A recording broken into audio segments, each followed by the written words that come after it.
Awareness is not only important when talking about families, but it's also important when talking with families. Hi, I'm here for your discharge teaching. All you need to do is review these handouts. You can ring your call bell when you're finished, okay? See you in a bit.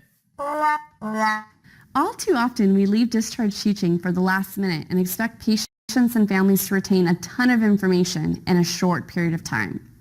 This is especially important when you are caring for a child that has a long admission or has had to go home with a new diagnosis. In this cartoon, we also saw several assumptions that are barriers to communication. The first assumption was that the family was literate. Did you know 14% of the adult population in the U.S. cannot read? That means that every 10 families you're sending home, at least 1 to 2 of their parents can't read the material you're giving them. Never assume your patient's parents can read.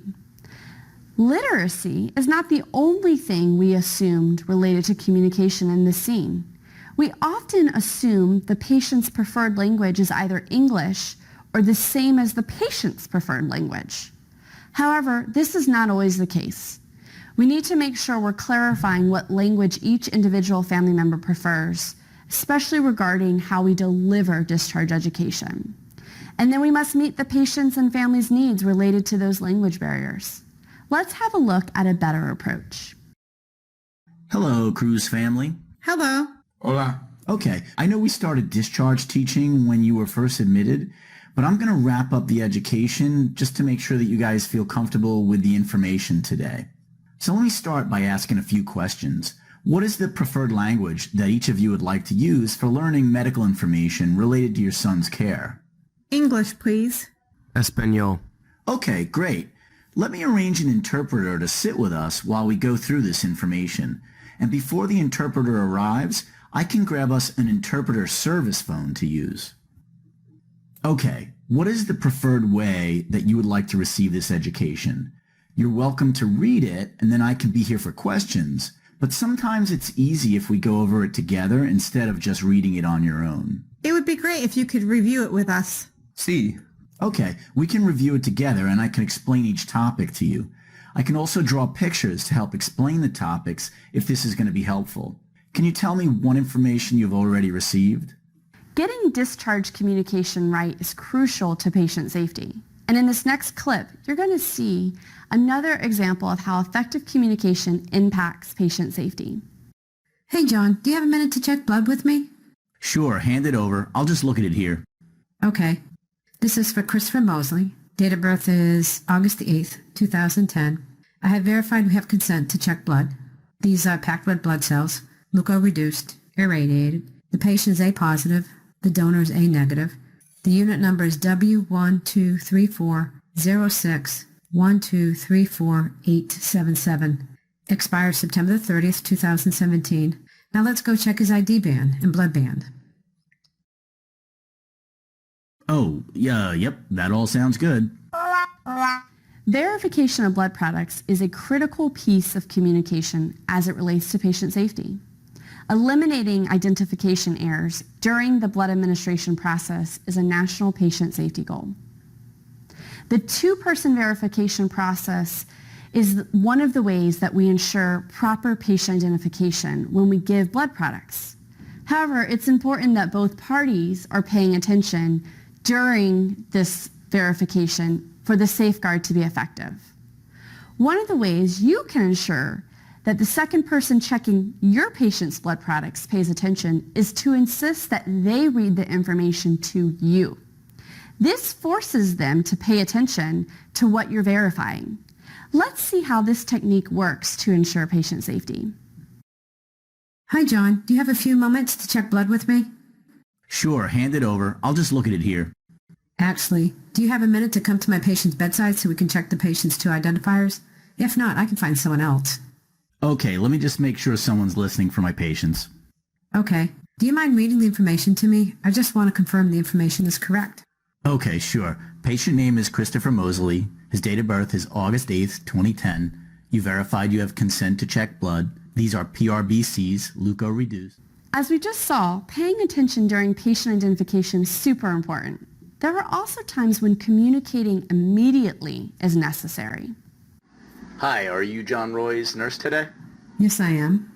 Okay, I'm just calling to let you know that John Roy had a sodium of 122 on his afternoon chemistry. Okay, thank you for that information. Goodbye. All right, I need to call this critical value to the doctor, but maybe I'll just finish what I'm doing first. Okay, so what's next? Oh my gosh, I forgot to call in that critical value. This happens all the time. You have a list of things to do. You take a quick minute to tackle just one thing on that list. 60 minutes go by and all those other tasks go unfinished. Unfortunately, when it comes to communicating critical results, it's important to prioritize this task first. This communication is so important, it's another national patient safety goal. 7S, this is Melissa. How may I help you? Hi, are you John Roy's nurse today? Yes, I am. Okay, I'm just calling to let you know that John Roy had a sodium of 122 on his afternoon chemistry. Thanks. Let me repeat this back to you. John Roy's sodium is 122, and that is from the 4 p.m. lab draw, right? That's correct. Can I have the spelling of your full name? Sure. Melissa. Melissa. Jones. Jones. Okay, thank you. Bye. Hey, Bill. I just got a critical result I need to share with the doctor. Would you mind popping into room 714 to check on my other patient so I can call the doctor? Sure, no problem. Thanks, Bill. Hello, Dr. Rodriguez. This is Melissa Jones, and I'm calling about a critical result on one of your patients. Okay, go ahead. John Roy is a 6-year-old boy with a history of seizures. He has not had any clinical seizures since arriving on the floor, although he did have one in the emergency room. His vital signs are stable, and his lab values have been within normal range up to this point. I just got a call from the lab, and he has a critical sodium value of 122. I'm thinking he may require a 3% sodium chloride infusion, but I first need to confirm I've communicated the critical result. Yes, I can confirm I'm aware that John Roy has a sodium value of 122. So let's go ahead with the 3% bolus. I'll enter the order into CPOE. Thanks. I will look for the 3% sodium chloride order in CPOE, and if I don't see it within the next 30 minutes, I'll contact you. Okay, sounds good. Thanks. Critical results require critical communication. Now in this last scene, we're going to see a nurse attempt to discuss a nurse-sensitive indicator with a parent. You know, I saw a sign at the front desk that read CLABSI free for 5 days. What does CLABSI mean? Oh, that's when we give your child an infection. How would you feel if you were the parent and your nurse said that to you about your kid?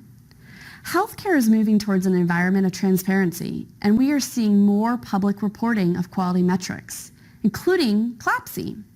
Parents are learning about quality metrics, including these nurse-sensitive indicators, and they're going to be asking more and more questions. As nurses, we have to be prepared to discuss our quality metrics with our patients and their families in a way that informs and instills confidence in the care we provide. You know, I saw a sign at the front desk that read CLABSI free for 5 days. What does CLABSI mean?